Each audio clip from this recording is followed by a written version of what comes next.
Good evening, and thank you for joining us tonight for the staff forum, Let's Talk, sharing resources to talk and teach about race, racism, inequality, and other related topics. As you enter the virtual space, please be sure that you are muted or that you mute yourself.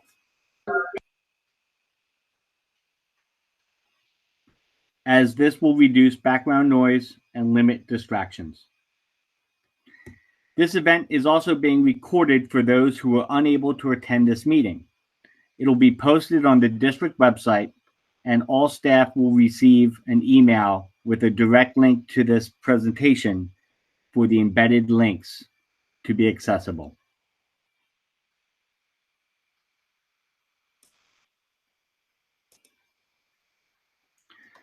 I'd like to introduce the forum moderators.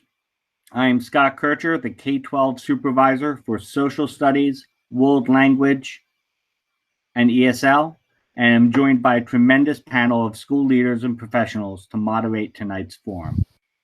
First, I'd like to introduce Dr. Saskia Brown, Supervisor of Student Services and Personnel, Dr. Jane Esposito, School Psychologist and Coordinator of the Align Wellness Program, and Miss Mary Hassenplug, Supervisor of 612 English Language Arts. Let me begin with a statement of purpose. We, the Sparta learning community, are united in solidarity against all acts of racism, social injustice, discrimination, and prejudice in all its forms. These actions do not represent the values of our schools and our community. We are here standing united for a compassionate, sympathetic, empathetic, and inclusive future. We strive to reach these goals every day, rejoice in the times we meet these, and reflect on the times where we may fall short, but we never give up progressing towards these ends.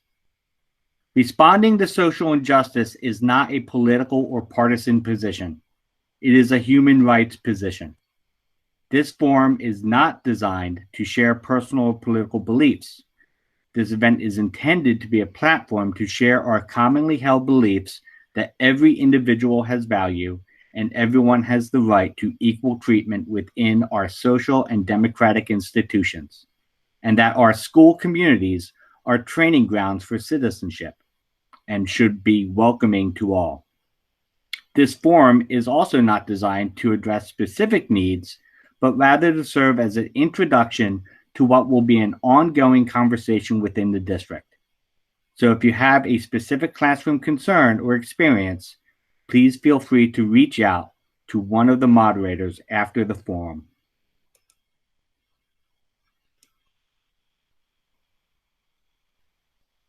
The format of this presentation will include 25 minutes of information followed by 25 minutes of discussion. Ideally, we would be having this conversation in person, more freely able to exchange ideas and perspectives. Working within the limitations of this virtual space, please use the chat to enable you to request an option to speak. During our discussion segment, we will ask those in the chat queue to unmute yourself and share with the group.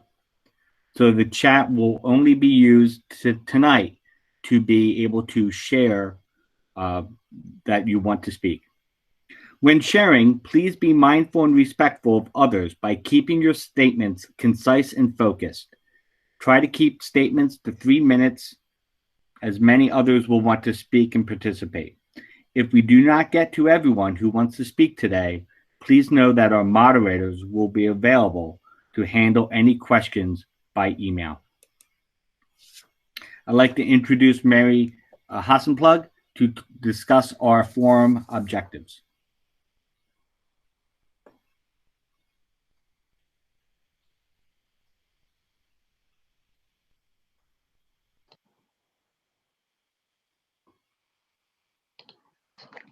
Good evening. Our goal this evening is to provide our staff with a forum to listen and learn. We are all at different places in terms of our knowledge, comfort level, and inclination to engage in these discussions. We hope the forum allows you to gain insight, tools, and resources to support our students as they and you navigate this issue. I would like to now introduce Dr. Jane Esposito, who will share age-appropriate resources for these conversations. Hi, everyone, and thank you so much for joining us. We have a very important opportunity to continue having critical conversations about race, racial equality, and social justice with our students. I want to start by saying that it is recognized how hard staff has been working and all the work that has been ongoing. Currently, some of the issues that we'd like to focus on are in the advancement of creating those safe spaces for children to explore these topics given the current political and cultural climate where these issues are highly visible. So to start, one important consideration in speaking with our students is developmental perspective. So age and stage of your students. An obvious factor, our discussions with younger children, for example, K through 2, will be very different from our discussions with our teenagers. Research shows us that kids, even as young as preschoolers, are already aware of racial differences, and that they could even begin excluding their peers of different races from play and other activities. So one suggestion to start our classroom conversations is to simply start with them. Explore what they know. They may have seen things, heard things, either in classroom conversations, on social media, and within their own home environment. So K through 2, let them tell you what they know. You can ask them, what have you seen? What have you heard? What do you want to talk about? Let them know that your classroom is a safe place. And that's, how you can begin the process with introducing stories through, giving them that age appropriate information. For our middle schoolers, they are already having been exposed through a historical perspective. They're going to absolutely have seen things in the news and on social media. So again, by asking them what they know, what they've seen, allow them to express their curiosity and their inquisitiveness and not pass any judgment. All of us could have some confused about some of the things that are happening, but we definitely need to open up those lines of communication. For high school kids, we can expect that they will be exhibiting more abstract reasoning. So we can discuss more emotionally charged and sophisticated, and have some of those more sophisticated discussions with them. Some things could be upsetting to them, it could be inspiring for them, but we can use their information to help guide them. We also have to keep in mind, though, I had mentioned before age and stage, but sometimes within our classrooms, we may have the age, but they may not have the stage. So you may have to make some special considerations for students that may not be demonstrating that abstract reasoning or level of maturity that we may need to have some of those discussions.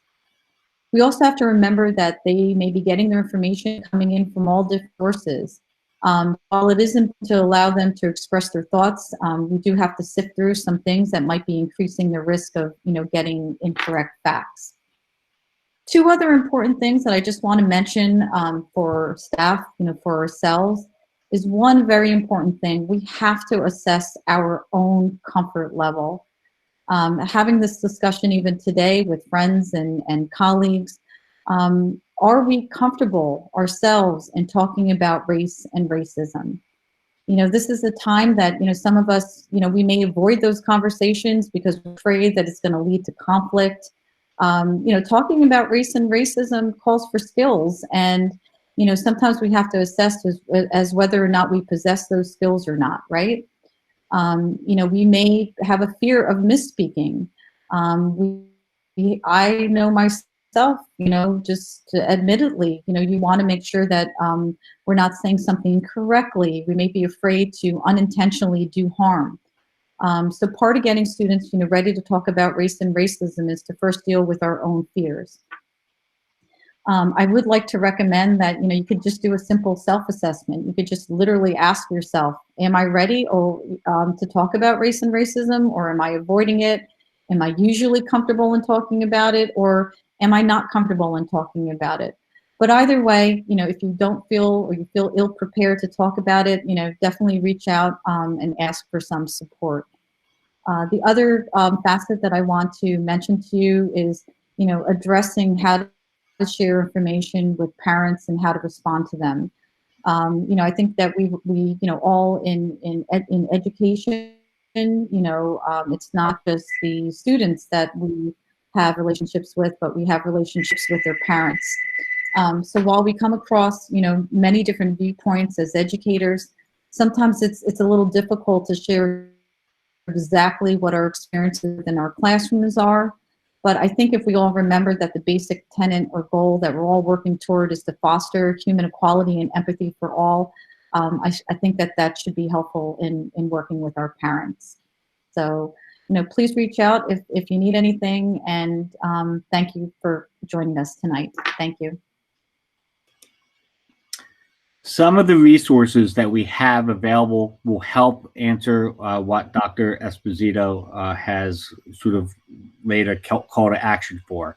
If you don't feel comfortable and you want to do a self-assessment, some of these resources that we have available will help you do that. And we have this resource here is a smaller list. It's not meant to be exhaustive, but it's meant to be an initial exploration of best practices and current research. This is a supplement to, and many of these resources are already available through the staff resources that were already shared by social studies supervisors from across the state and our own colleagues who have been sharing information with me and with each other throughout these last 13 days. These resources here that I have available in the PowerPoint or Google slide are resources that are presented in one document divided into two categories. I have resources for families and resources for staff.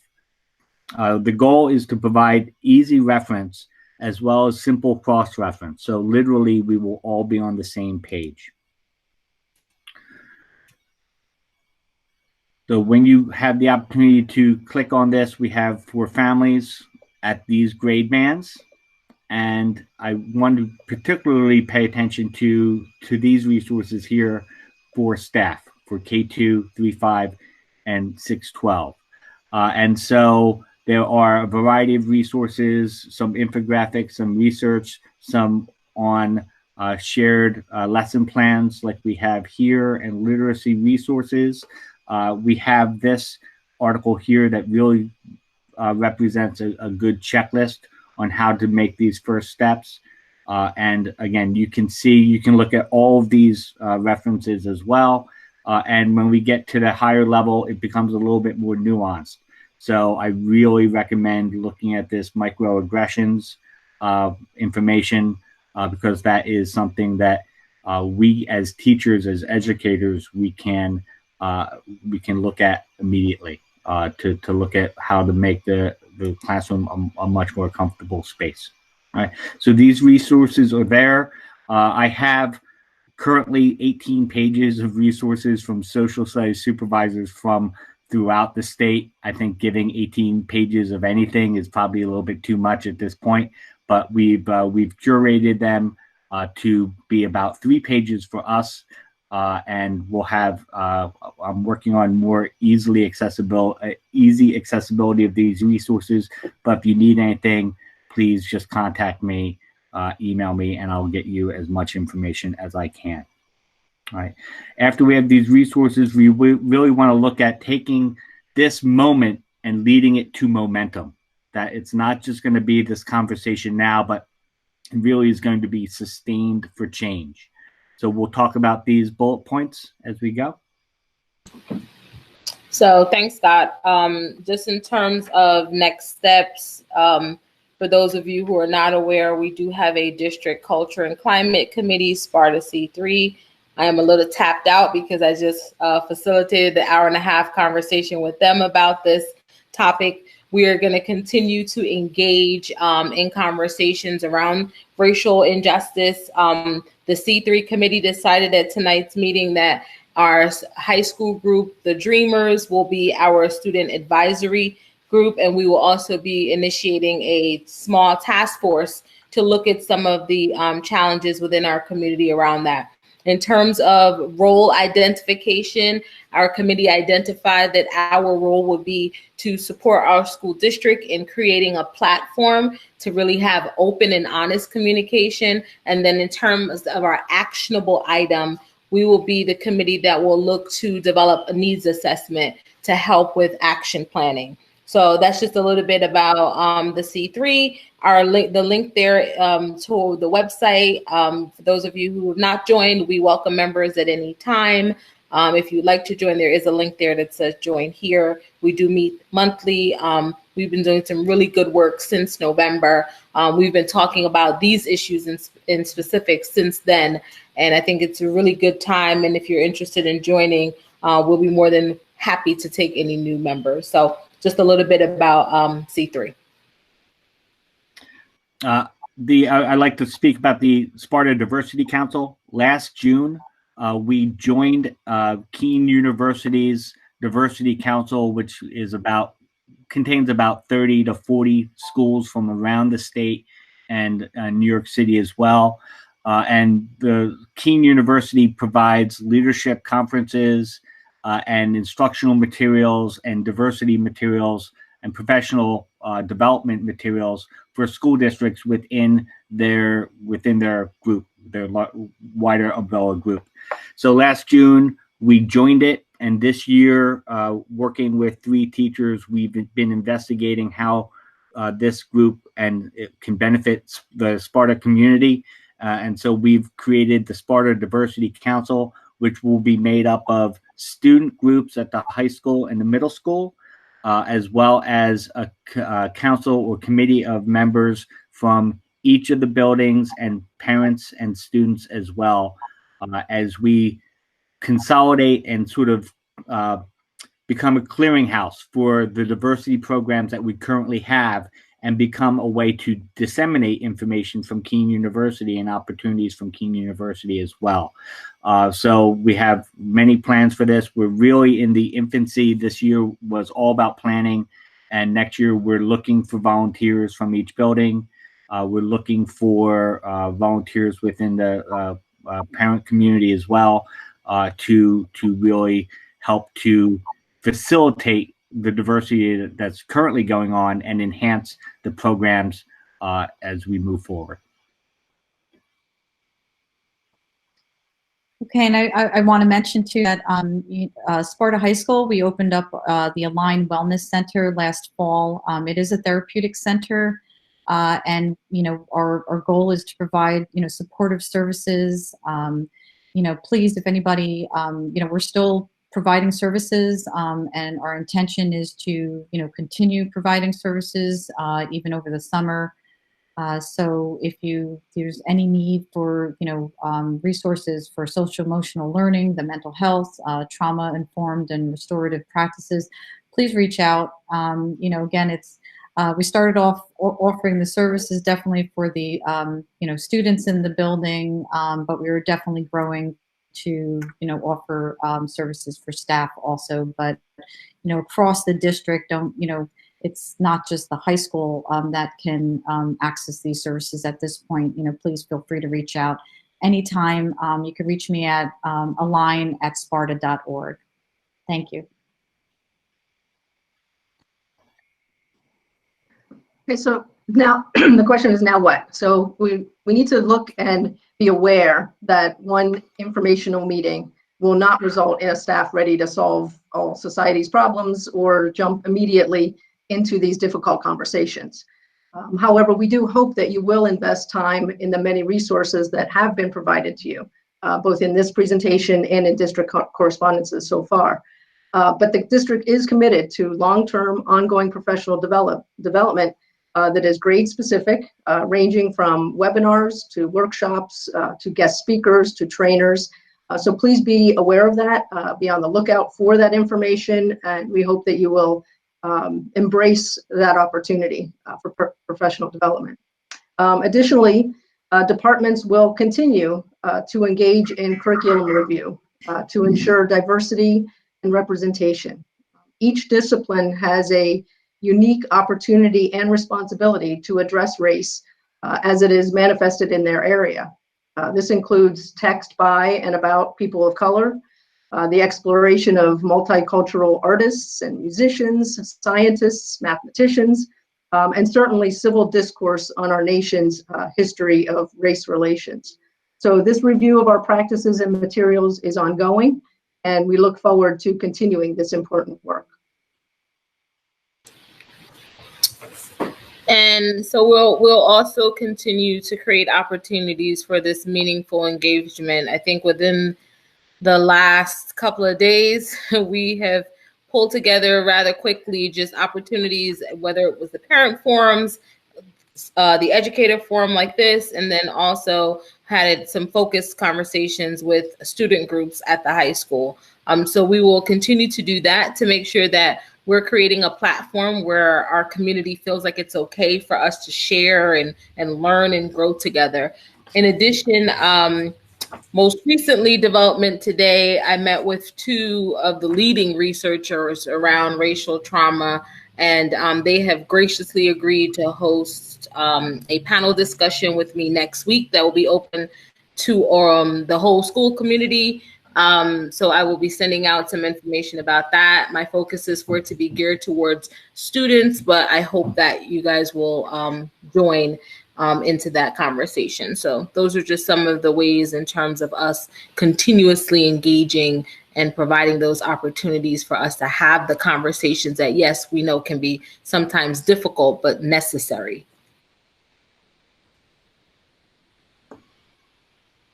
So we are going to segue into the conversation piece of this presentation. I just want to remind you all that we are recording this session for public consumption. So please be sure to not share any specific information about children or situations that one outside of this would be able to identify. Try to be as general as possible when sharing. So we do have two guiding questions. I will be sharing the questions with you, and then you can ask those questions by unmuting yourself. You can request that in the chat. Just put your name or raise your hand if you want to speak, and then I'll have you go ahead and unmute yourself so you can speak. So our two guiding questions are, the first is, what are the barriers that may prevent you from having these meaningful conversations about race and those related topics in your classroom? And then what types of tools and resources do you need to support this type of an engagement? So those are your two guiding questions. And, you know, if you'd like to speak, just raise your hand. I'll be able to see that. And then depending on the question or the statement, one of us will respond based on our own expertise. So if I could just add, if you would be interested in writing down the questions as well, because I'm going to, within a minute, I'm going to stop sharing my screen and join you in this discussion as well. So remember, the first question is, what barriers may prevent you? And then what tools or resources will you need? And I'll leave this up for a minute, and then I will unshare my screen. Thanks, Scott. So he means the guiding questions, not the ones you have. So I do see you raising your hand, Serge, and you can unmute yourself and speak.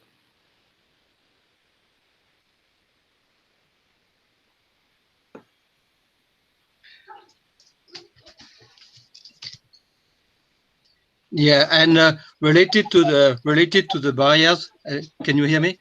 We can hear you. Yes, related to the barrier, we went to a rally, and there was a young lady who was explaining about microaggressions and how basically in our school, a teacher intentionally or unintentionally basically aggress or microaggress her. And the question was really very basic, very simple. It was the teacher was asking her, you know, you selected this course, you know, it is very challenging. It is a very challenging course, you know, for maybe it's hard for you. And that student then asked another student, did she say that to you? No, she did not. Well, guess what? The first student was a Black American student, with African American students, and she felt disparaged because of that. And my point is we got to be careful of what we are saying and how we are saying that in our everyday life and in our practice. And the other thing, and it is more related to the type of tools or resources, it's not something necessarily that I would say that I would need, but something that I see that we can use. And particularly from our point of view in the world languages, it is comparing to similar events, similar situations in the world. And obviously we had something similar in France happening. And I pointed out to my students, this is not a specific US thing. You can figure out, you can look at newspapers, and you can find also it is not just in the US that it happens. Thank That's you it. for sharing that, Serge. Thank you for sharing. I think those connections that you mentioned, those came up as well in our committee meeting, finding opportunities to make content relevant and making those connections from past history, right, to what's happening today for students to be able to understand. So thank you for sharing that. Other questions, please raise your hand. I see you. Go ahead, you can unmute. See like a wave at the top of the screen. Yeah, I wanted to add, for instance, for me as a German teacher, in my for honors class, currently I am reading with my students the story of the White Rose, which is about the resistance fighters during the Nazi time. And due to the proximity in age, these were students at the University of Munich who put together leaflets against Hitler. And they actually ended up paying the ultimate price. They were executed. But what is important is they refused to be bystanders. They refused to just do what they were told in terms of, you know, you can listen to music, just not music that is not German. Well, you can read books, just not books that are not approved by us. You can like these people, but you certainly shouldn't like those people. And I think it's very important to them, to like to my students, to see history like is repeating itself in a way. Also, it's very important to watch out for the signs. And in our everyday lives, let's watch out for the signs and let's not be a bystander. I find that important. Oh, thank you for sharing. Anybody else on the panel have anything they wanted to add? I would like to actually talk to the microaggressions a little bit and what Serge was sort of looking at, and that's something that we can do. And when I was reading about microaggressions and looking and then thinking about my own practice, I immediately felt guilt. I know there was times in which I probably have said something inappropriate or something that might have caused someone pain or felt unwelcomed unintentionally. But here's the key about this. When you're reflecting upon it, forgive yourself and pledge to do better. Now that we know, I think it's very important to understand that we need to be mindful of what we're saying and how and how we communicate, because that's how we're going to model it to students.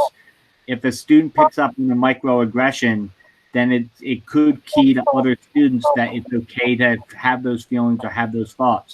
So we really have to be mindful of our own space and how we share that space. I think it's also important to understand the difference between things like racist and microaggression and micro assaults. Like that terminology is sort of newer to the research, right? So it's important that we're kind of exploring, what does that mean? What does that look like in practice? I see a comment here that says it's very hard to bring up these topics without politics surfacing. Anyone want to take that? The idea of how do you talk about this in the classroom without feeling like you're bringing in the politics? Mary or Scott, content-wise, anything to share on that one?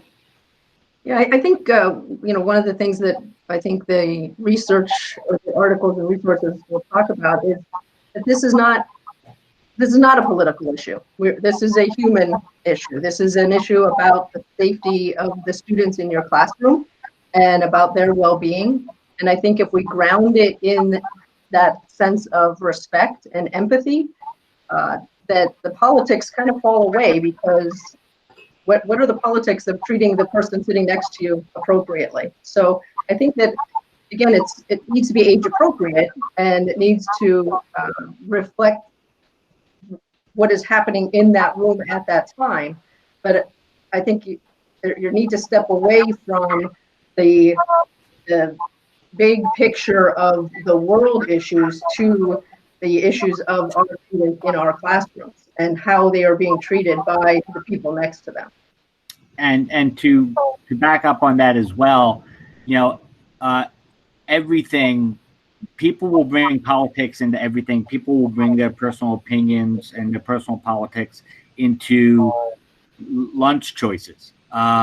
We can't be afraid to have engaging the conversations because of the fear of how it will be perceived from a political side. But what you can do is make sure that you establish rules within your classroom that state that this is going to be a safe space for ideas and sharing of ideas. And we can do that through classroom rules. We can do that through back to school nights. We can do that through set policies. We can also do that in how we respond and react as well, so that the students know that we take an active role in our civic life, but we're not taking a partisan role in our civic life. By modeling that, we can also disarm that political argument. Because if someone's coming in and saying, well, this is a political message, they're not listening anymore. And so by setting up these safe spaces within our classrooms, we can help foster those conversations. Thanks, Scott. Mary, I really like the idea that you said, trying to focus on what's happening in your room. I think this topic in itself and these issues can be so emotionally taxing on us, right? The trauma of this all. And I think some of the times we're like, what can we do? And we're trying to look at what can we do? And we can't change the world at one time, right? So thinking about what can I do in my classroom at this moment, I think is a really good tip. I see I'm getting to the chat. I want to go to Brent. Hi, thanks so much for doing this. I think these are great conversations and happy to see so many folks here. I do just have a question kind of similar to the conversation that you just, that kind of just happened about the idea of conversation with students. I teach at the high school, and a lot of these students are ready for very candid conversations. And I think it is so important, obviously, that we create those safe spaces in the classroom. But I'm wondering, as a teacher, what is the process? What do I pursue when a student uses that safe space to make some kind of racist comment? Now, Dr. Brown, you made obviously a really important point before when you said that microaggressions are different than kind of full out racism, right? Like I know right now, even before all this stuff happens, right? If my student says something racist, there's a kind of disciplinary protocol to happen. But if there are students who are making these kinds of comments that, whether they're aware of it or not, have some connotation, right, that does not agree with our Sparta mission about diversity and inclusion and things like that, is there a protocol other than just writing the kid up? What are the resources that we as teachers have to facilitate a safe space, but not a safe space where you can really actually literally say anything?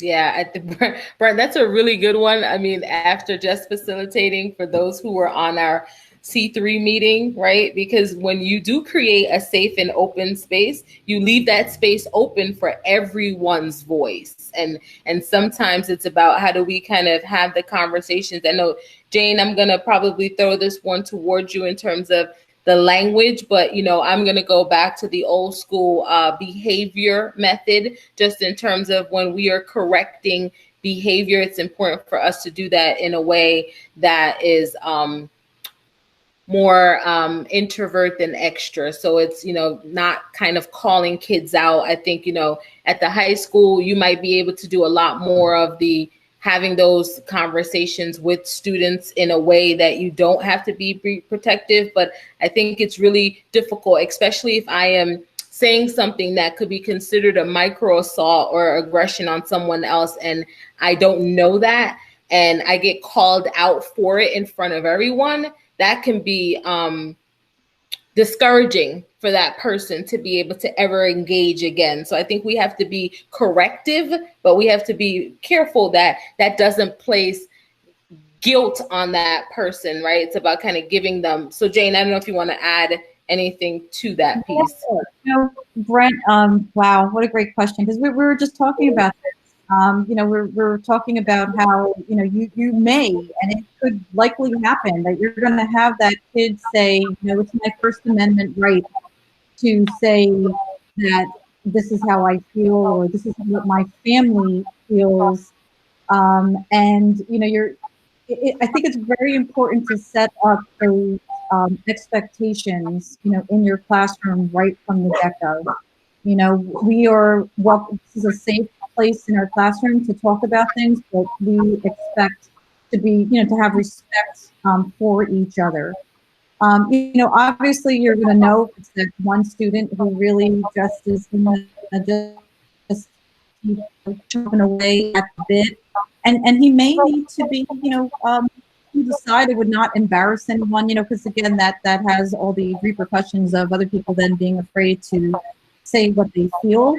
But, you know, it might be that private conversation. And, you know, you're always going to have the gamut in your classroom, right? So you have to just, you know, decide whether or not that student needs additional intervention, rather than, you know, we don't want to penalize or discipline someone, but we want to have those open conversations so that hopefully we can somehow, you know, create some kind of you know, change in their perspective of having empathy, again, going back to for everyone. Because, you know, we again, it's all sorts of issues that go on in the high school with the students. But yeah, I mean, it is an important thing, and perhaps to talk about how do you set up those discussions right from the get-go.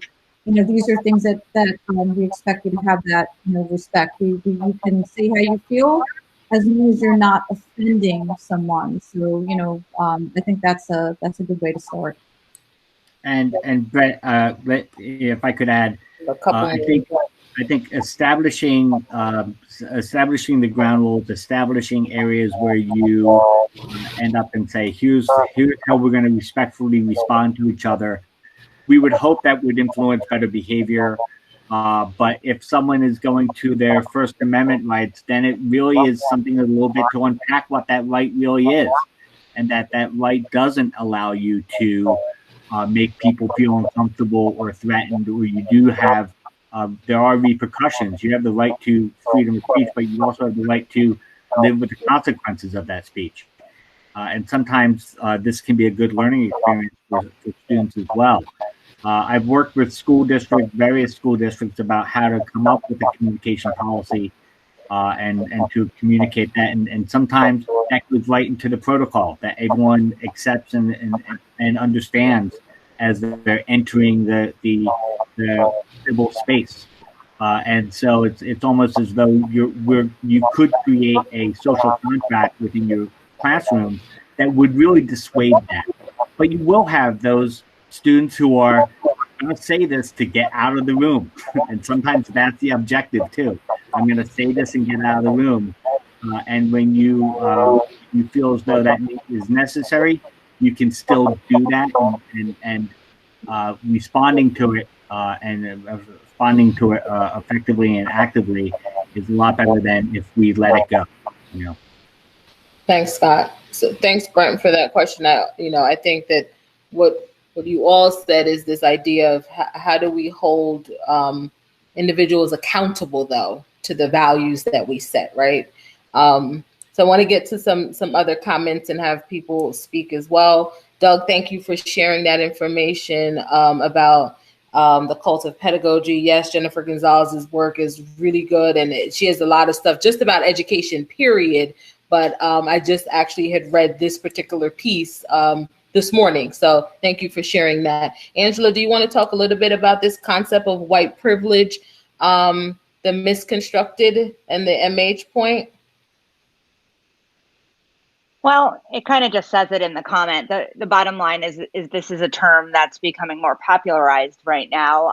If people weren't familiar with it, it's certainly at the forefront of a lot of social media posts and news broadcasts. I think that concept is devastatingly misunderstood, and a lot of people take offense to it. And I think that's got to be part of the message with a predominantly white staff, understanding what that means and not being disregarded because of our skin color is a very big difference to our kids who have been. And we know that there are some very specific cases of students who have experienced this, and it's our job as educators to make sure that that concept is understood. And there is a very distinct difference, and we are trying to create a culture of equality, but that's hard to do when there is this serious misconception out there. And, you know, I don't know if you checked your email yet, Saskia, but I sent you an email about this same topic from earlier today. Mm-hmm. So it's truly concerning to me. I'm not really sure what to do about it, quite frankly.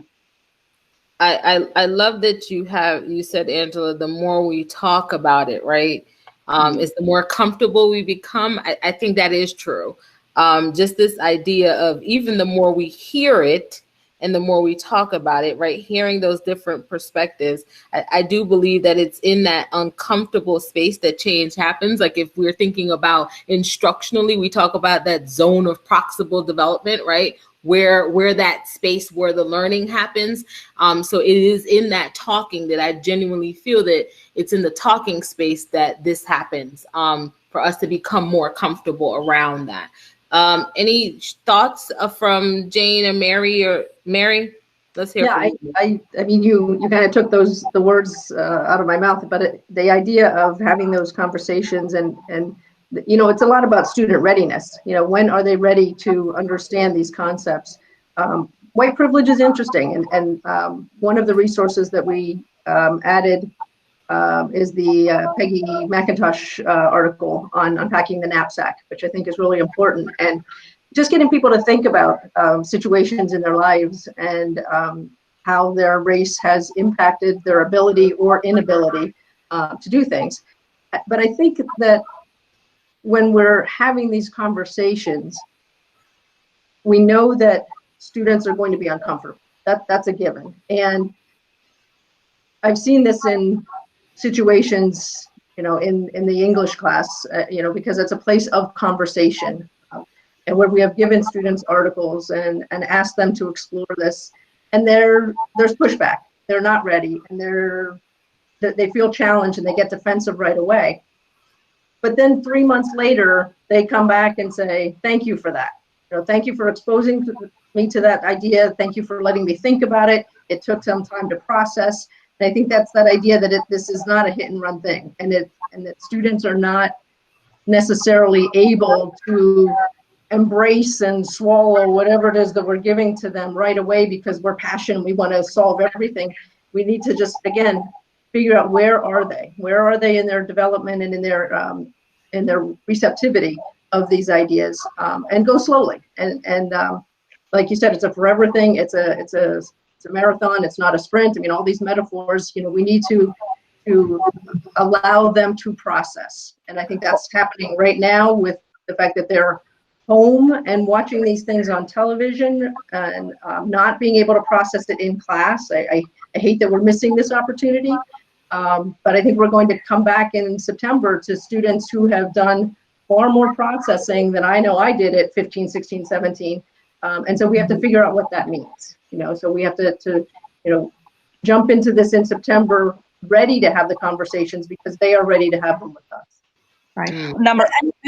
I think though, if I can just finish one, it's not just about the students too. It's also about we as the staff, there are only 55 of us on this conversation too. And I think talking about opportunities for professional development and things like that, I think it's imperative that we as adults, as educators, as public educators are,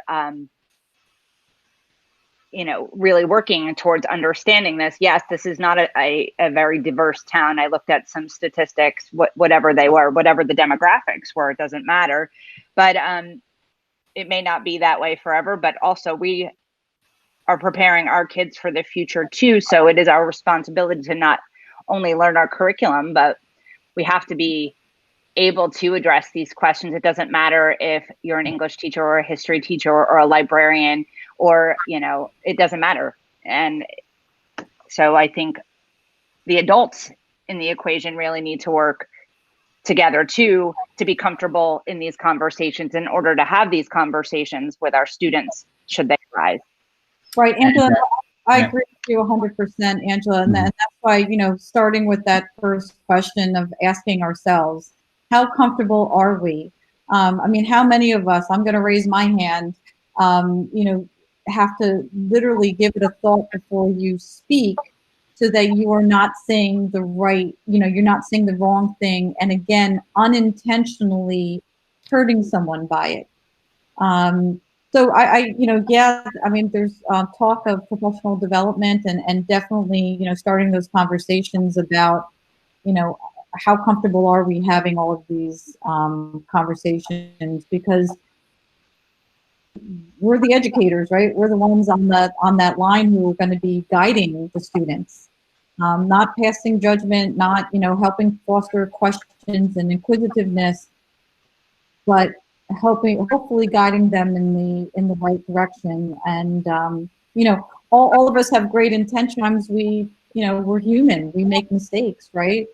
So we just have to get over that hump, I think, and start making those shifts towards do things from a more stable place for ourselves, right? And I think looking at what Doug Kraus shared, and we actually, I saw it this morning. Doug shared it, and then I immediately put it onto our staff resources as well. That's a really good primer to get yourself started. But I once heard a speech by Cornel West, and Cornel West was discussing racism in America, and he argued against that racism was the original sin of the United States, which is often ballyhooed. But he said it's not the original sin, but it's definitely the origin story, and it's the in a therapeutic sense, it is something that it all touches our lives, even though it might not be directly. And that really goes to a little bit of that concept of white privilege as well. And understanding that and coming to grips with that, to say, I'm not racist, but I'm in a system that is that has privilege and has racism institutionalized. What does that mean? And I thought that was a great way of looking at it, that the fact that we're all children of this abusive relationship almost helps me come to grips and helps me move forward without blaming and without detaching. So, but I think look at some of the resources we have, and I think, Angela, you make a very good point that this is something that should be not a hit and run, and we should look at some professional development for the staff members, not just the 55 people who joined us tonight. So I'm going to take us to our next kind of thought. I think we've hit on this idea of this self-assessment reflective piece, and that we need to do that first as the adults to be able to have that conversation, because I think everyone is uncomfortable on all sides, right? Where you may think that you're the only one that's feeling that, but other people may feel that as well. So Emily Scott shared that I agree that this is a human issue, right? If we're talking about this real life politics, they really kind of creep in. Emily, you want to share anything about that?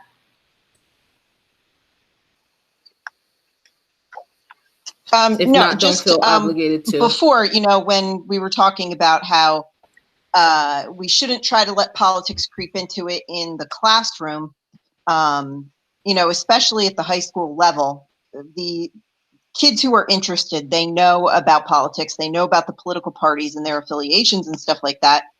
And so it does come into conversations all the time.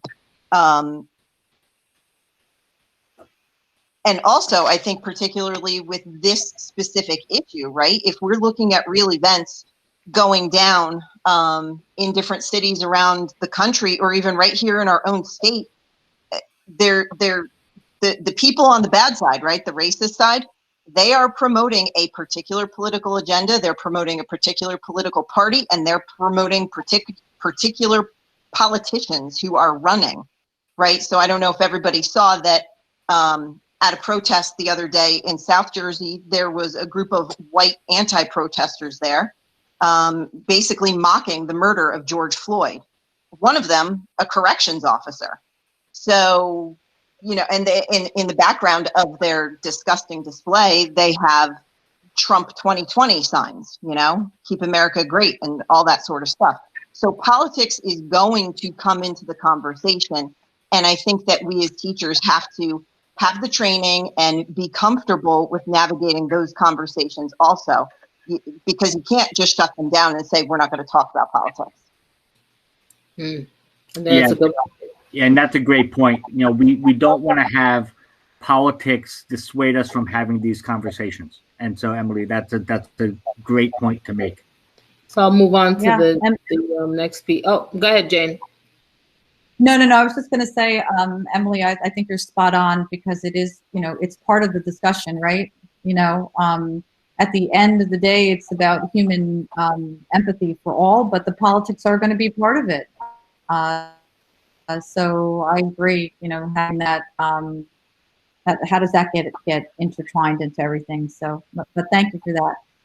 Yeah, I definitely also think those are the competencies that we want to teach kids. That's that social emotional learning, right? Because if we can teach them to develop those competencies, things like compassion, we can see past some of the politics to be able to have things like compassion for someone else, regardless of what our political views are. But that is the social and emotional development piece, and why, this is my plug, right? Why it needs to be something we explicitly instruct on the way we do other content areas.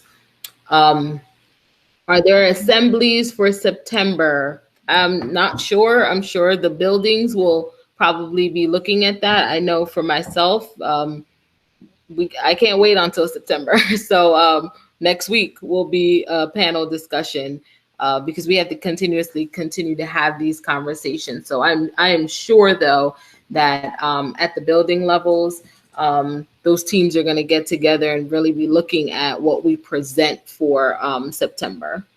Of course, the injustice. I think we have time for one more question. Okay, I'm going to try to wrap these three in here because I'm reading the chat and they've been here for a while, but because we're so long-winded, we haven't gotten to them. So I want to make sure I do. So there's a question here about, if I see injustice in my class, I may deal with it immediately, but what happens if it happens outside of my class, like in someone's home? And getting to parents, right? Because we only have kids in our buildings for a certain period of time. So how do we have those conversations with our parents? And I think that's why strategically we started by having focused conversations with students, then with parents, and then with the educators, because we do understand that our parents and that family life and their values do play into what we may see in the classroom. And some of the times, no, we can't control what happens outside. But what I witnessed last week was that there was a young student who, because she was provided some knowledge and information and was able to have an opportunity to process, she took that information back to her home and started to force her family members to have those conversations. So I do think that knowledge can help become really transformational. And if we can't get into the homes to kind of force it down people's throats, right? That if we get it into the kids, we're hoping that they can bring it back into the homes to be change agents within their families. Anybody want to say anything on that before I get into the last two? Jane? Let me take it to the hallway. So if you hear someone say something that is, derogatory, that is, something that is, racist or any prejudice, if you heard it, that means more than likely someone saw you hear it. Another student saw you hear it, and they're going to act upon what you do. So it really does become important. I know getting to class is important. We'll get coverage. But if there's something that you can act upon that you hear, it really is important to do something, because students will see that silence as acceptance. And so we really do want to empower everyone to be able to go in and say, look, that's not appropriate for the hallway. That's not appropriate for the school. That's not appropriate discussion. Come with me and let's talk to someone about that. Yeah, I think that's a good point, Scott, that silence could be considered complacency. I like that. Doug, big part of our role needs to be encouraging our students to ask another question and then another question and another, and seek first to understand. Okay, Dr. Covey is putting it out here, right? Those habits. And of course, this carries into all areas of education. Doug, you want to share anything about that? I love Stephen Covey's work and the idea of making sure that we seek first to understand. Do you have anything you want to add to that? I don't think a lot. I think that students may be feeling some urgency in coming up with answers and feeling like they understand everything. I think we can certainly model that we ourselves are confused and seeking answers and asking questions, and that is an entirely appropriate response to what's going on, along with emotion. I think it's fine for us to be asked to be sharing our outrage, our anger, our upset when we see some of these videos that show young Black men and Black women being killed in unjust ways, and ask more questions and find out what happened, what led up to that. But just in terms of the big picture, they don't need to have all the answers, and I think it's good to remind them of that. But they have an important role in asking questions, wondering. Yeah, I like how you put that they don't have to have all the answers. I think we need to remember as educators too that we don't have to have all the answers, right? That we don't have to be the fund of all knowledge. That if we are practicing that metacognition, right, teaching our students how to think about their own thinking, because there are some times where we may not get to the answer, but it's the process of thinking about the way we think that could be very valuable. So I appreciate that. I want to touch on that because they're going to kill me because I'm running out of time, guys. I'm trying to get to everybody who has something in here because I appreciate you all being here. So Serge talks about this white privilege, and we don't see why we're privileged. Anyone want to touch on that just a little bit? I think we kind of talked about this idea of privileged already and what that means and some language about privilege. I think that if we take white out of the equation and just focus on the privilege piece, right, we start to see privilege much broader than we think about it. And it's really about this idea of how can we develop competencies within kids that they identify that something might be a problem, even if it's not happening to them. Anybody want to touch on that before I give it off to Scott to wrap? Yeah, if I just may illustrate what I am talking about, what we don't necessarily see. And we had that from a parent, from a mother, explaining that she had to make sure that when her children are going outside, they behave, otherwise they might be killed. And obviously it was an African-American mother explaining that. We explained to our boys when they were driving, yeah, make sure that you have your hands visible. But it's a very different when we say that to our boys. We have a very different way of saying that and a very different background than his mother when she was explaining it. So my point is really the devil is in the details, and this is about a cultural shift and how we are telling that to our students. This is really where it starts, with small things also, not just the big pictures, but also very, very small things. Yeah, good point. Well taken. I think that really helps us to close out this idea that we don't have to do all the big things, right? Because all those little things can help with that big thing. I'll turn it back now to Scott to wrap us up. All right, thank you very much. And for those of you who are in my departments, you know that I never end meetings exactly on time. So this is apropos. As we close our forum, this one. No, I'm kidding. As we close our forum this evening, we want to reaffirm our commitment to engaging in the important conversations, not just in this moment, but as we create momentum to sustain change in our community, a change that will ensure a safe and supportive learning environment that provides equity and access for all students, an environment that is welcoming to all students regardless of race, ethnicity, culture, affiliation, socioeconomic status, gender, identity, sexuality, abilities, and beliefs. I'd like to thank everyone for attending and participating in this opening event, and look forward to working with everyone for a better future to come. Thank you very much, guys.